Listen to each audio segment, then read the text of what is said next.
ராம். என் உயிரில் கலந்த தமிழுக்கு வணக்கம். தமிழ் உணர்வால் இணைந்த உறவுகளுக்கு வணக்கம்.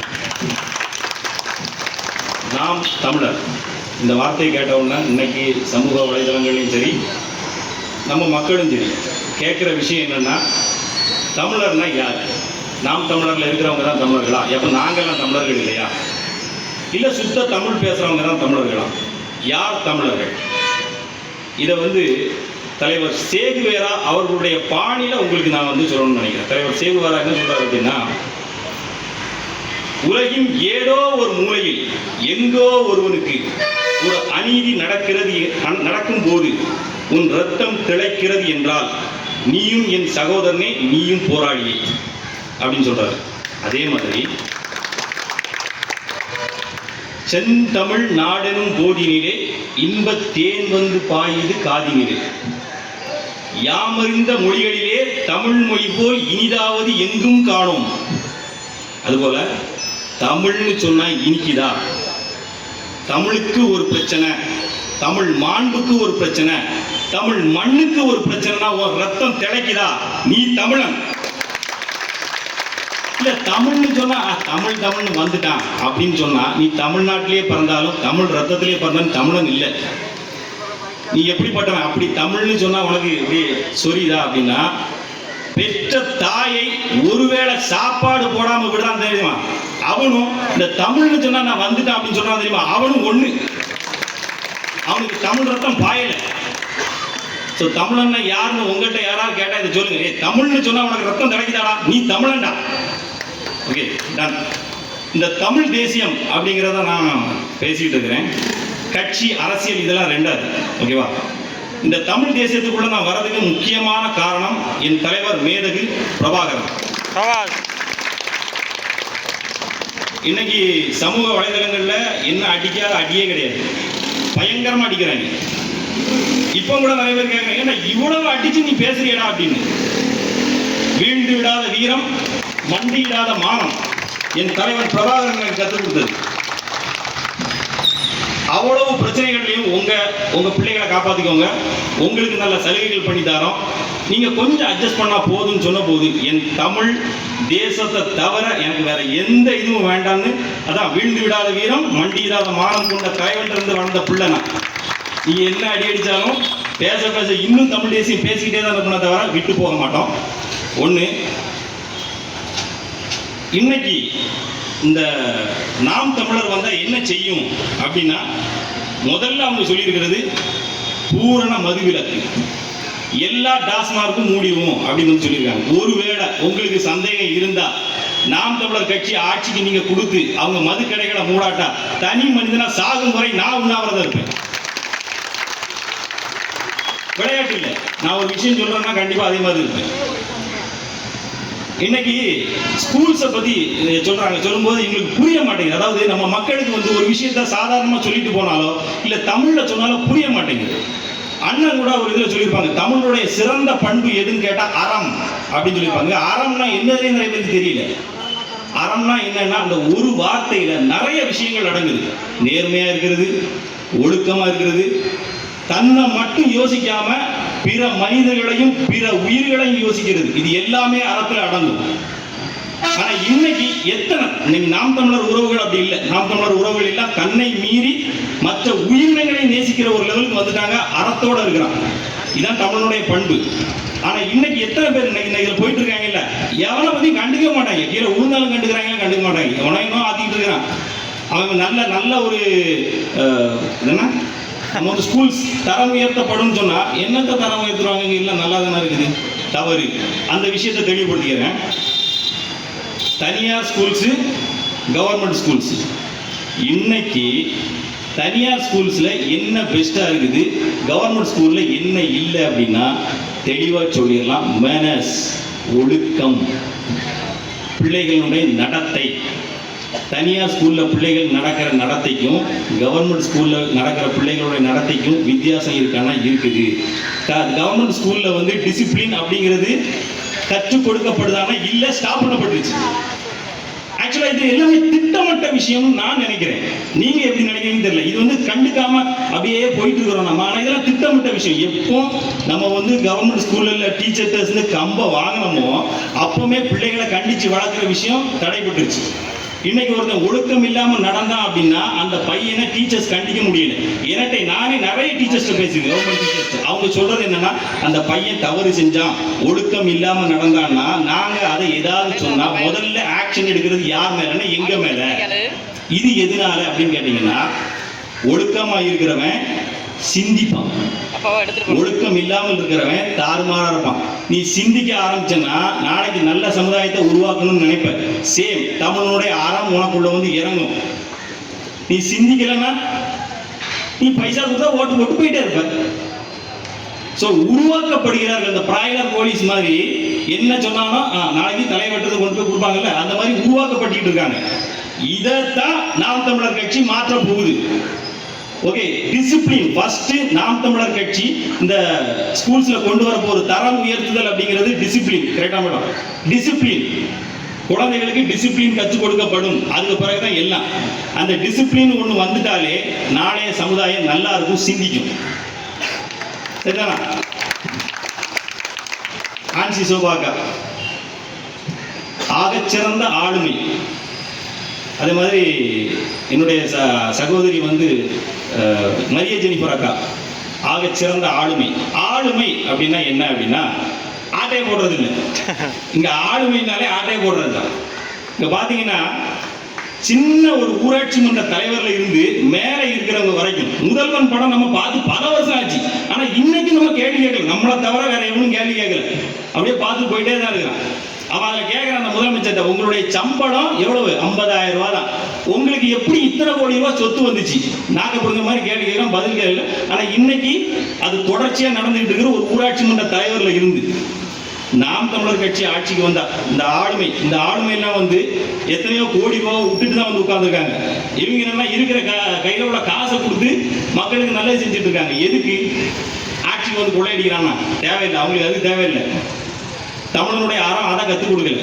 எதையாச்சும் பண்ணி என் உயிரையாச்சும் கொடுத்து என் மக்களை நான் மீட்டு எடுத்துட மாட்டோமா, என் தமிழனுக்குள்ள அந்த அறத்தை புகுத்திட மாட்டோமாங்கிற ஆதங்கம் தான். இன்னைக்கு நானும் உங்களுக்குள்ள வந்து இவ்வளவு அடி வாங்கிட்டு எதுக்கு இப்படி இருக்குன்னு நினைக்கிறீங்க? சரி, எதையாச்சும் பண்ணி மீட்டு எடுத்துட மாட்டோமா, என் பிள்ளைகள் சிந்திக்க ஆரம்பிச்சிடாதா? அதுதான் இந்த ஆளுமை உள்ளவங்களை நாம உள்ள கொண்டு வர்றோம். நாளைக்கு வெற்றி அடைகிற வைக்கிறோம்னு வச்சுக்கோங்களேன், நாளைய சமுதாயம் அருமையா இருக்கும். இல்லை அப்படின்னா இன்னைக்கும் சுரண்டது மாதிரி சுரண்டிக்கிட்டே தான் இருக்கும். இன்னைக்கு ரஜினிகாந்தும் கமலும் சேர்ந்து ஒரு படம் எடுக்கிறாங்க. எல்லாம் நீங்க பார்த்துருவீங்க. எழுதுனா 500 கோடி ரூபா பட்ஜெட். முதல்ல ஒரு ப்ரொடியூசர் எடுத்தார், அவரால் முடியாது அப்படின்ட்டார். இப்போ அதுக்கு ப்ரொடியூஸ் பண்றது யாருன்னா இன்பனி. இப்போ தான் படிச்சு முடிச்சிருக்காப்ப தம்பி, 500 கோடி ரூபாய் எங்கேருந்து வந்துன்னு யாருக்கும் தெரியல. உங்களுக்கு எதுக்கா தெரியுமா?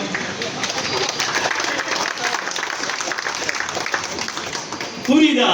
எல்லாம் நம்ம பணம்யா, நம்ம பணம். நமக்கு 20,000 ரூபாய் இருந்தாலே நல்ல சாப்பாடு சாப்பிட்டு போயிடும். கஷ்டப்பட்டு உழைக்கிறோம், 20,000 30,000 சம்பாதிக்கிறோம், அதை வச்சு அப்படியே ஓட்டிக்கிட்டு இருக்கிறோம். அவங்க அப்படி இல்லை. நம்ம பணத்துல இருந்து ஒரு ரூபாய் எடுத்தா போதும். 1 கோடி ரூபாய் எடுத்தா 1 ரூபாய் எடுத்தாலே போதும். அத்தனை கோடி ரூபாய் ஆச்சு. இவ்வளவு கோடி ரூபாய்க்கு நாங்கள் திட்டங்கள் செஞ்சவங்கிறாங்க, இவ்வளவு கோடி ரூபாய் நம்ம ரோடு போட்டோங்கிறாங்க. ஒன்றும் நடக்கல. இன்னும் ரோடு குண்டு குழிமா தான் கிடக்குது. நமக்கு எந்த மாற்றமும் ஏற்படல. மாற்றம் எங்க ஏற்பட்டுக்குன்னா, நம்ம கடைகள் வைக்கிறோம்ல, அதுல லைட்டை போட்டு அதை போட்டு இதை போட்டு அழகாக்கி இருக்குமே தவிர அவங்க செய்ய வேண்டிய எந்த விஷயத்தையும் அவங்க செய்யவே இல்லை. உண்மையே சொல்ல போனா இன்னைக்கு தமிழ்நாட்டில் இருக்கக்கூடிய, நான் ஏற்கனவே ஒரு வீடியோல கூட சொல்லியிருப்பேன், தமிழ்நாட்டில் இருக்கக்கூடிய சாதாரண கடைநிலை அரசியல்வாதிகள் இருக்கக்கூடிய காசு அவ்வளோத்தையும், அதாவது ஆட்டையை போட்ட காசை வாங்கினாலே தமிழ்நாட்டை தங்கத்தில் முடியலாம். அவ்வளோ காசு இருக்குது. அதான் சொல்றோம்ல, ஒரு இப்பதான் படிச்சு முடிச்சிருக்காப்புல 500 கோடி ரூபாய் எங்க இருந்து வருதுன்னு தெரியல. இதை நம்ம கேள்வி கேட்கணும். நாளைக்கு நாம் தமிழர் கட்சி வந்தா, நான் உங்களுக்கு வாக்கு கொடுக்குறேன், நாம் தமிழர் கட்சி ஆட்சிக்கு வந்தா சிறிய ஊராட்சி மன்ற தலைவர்ல இருந்து மேல் மட்டத்தில் இருந்து வரைக்கும் அவங்களுடைய சம்பளத்தை தவிர 1 ரூபா மக்களுடைய பணம் அவங்க பாக்கெட்டுக்குள்ள போகாது. அடிச்சு சொல்றேன்.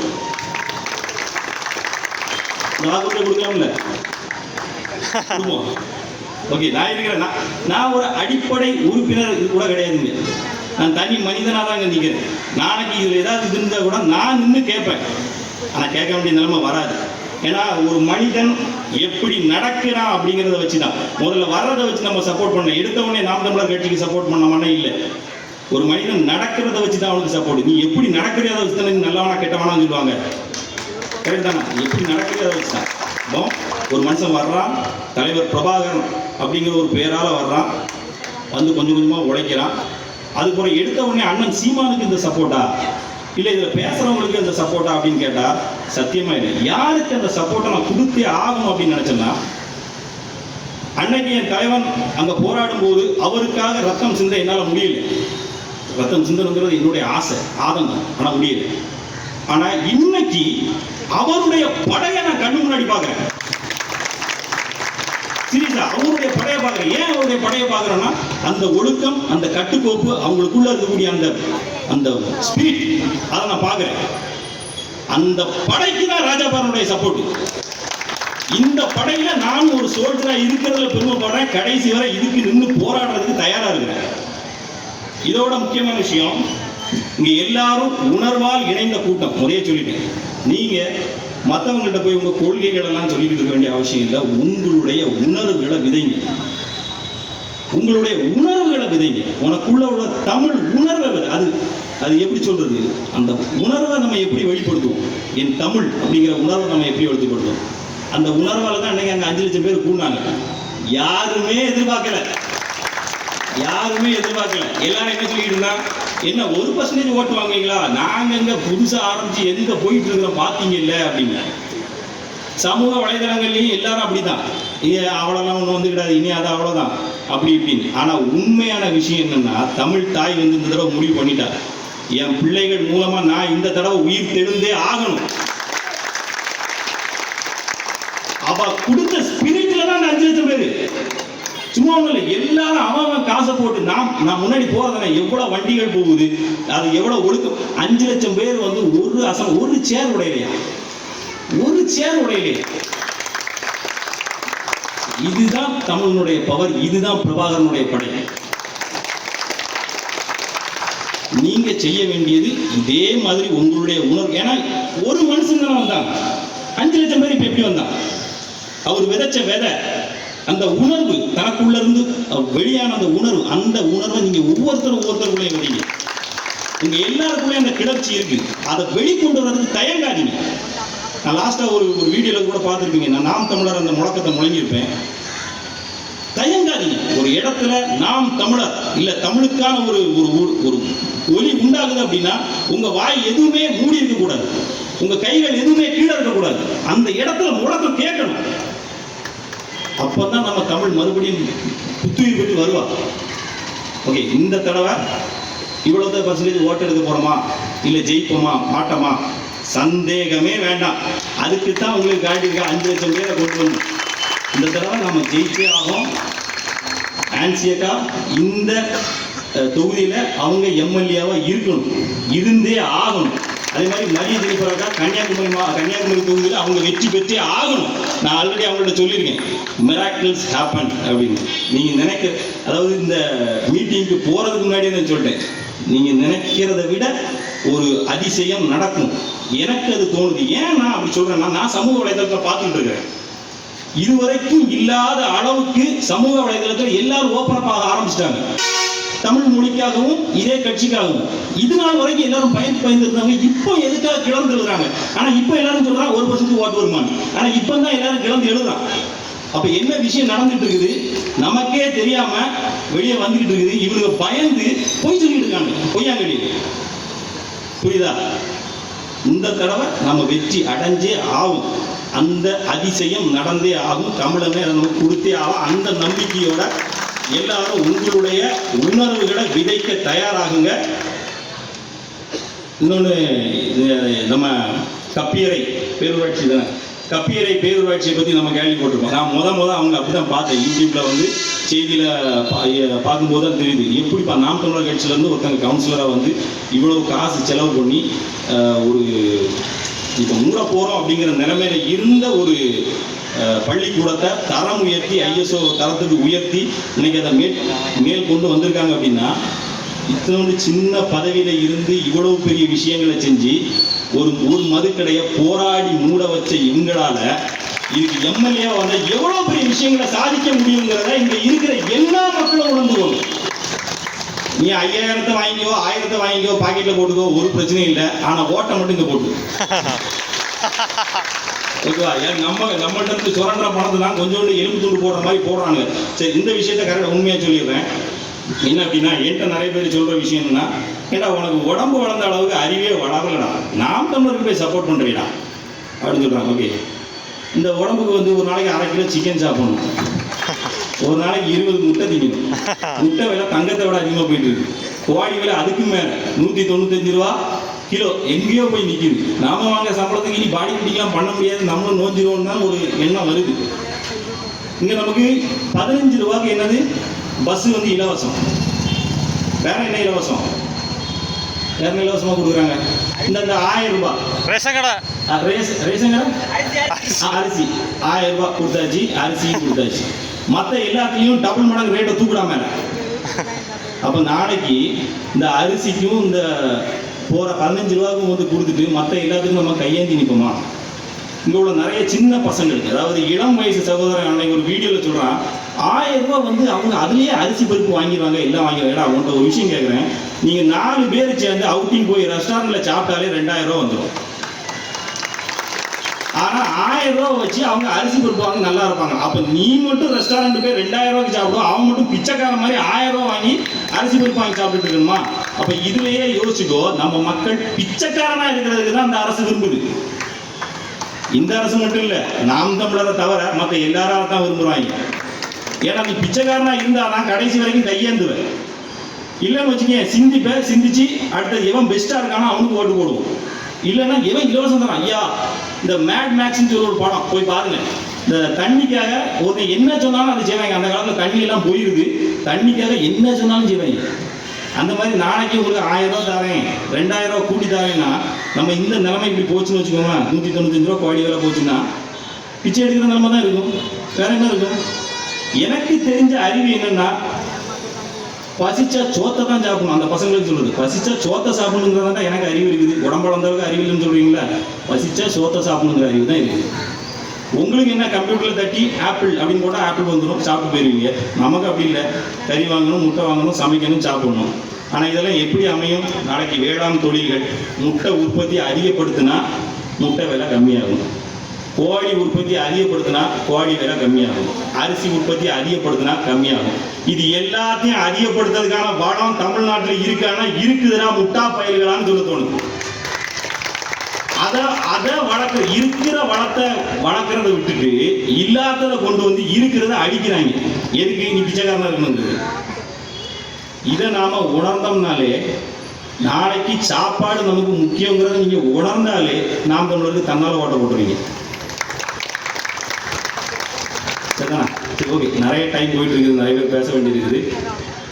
தலைவர் பிரபாகரனுக்காக நான் முழங்கும் இந்த முழக்கம் எல்லார் வாயும் அசையணும், எல்லார் கையும் உயர்த்தப்படணும். தமிழ் தாய் வாழ்க, தலைவர் பிரபாகரன் வாழ்க. அடுத்தபடியாக குளச்சல் சட்டமன்ற தொகுதியின் மாநில ஒருங்கிணைப்பாளர்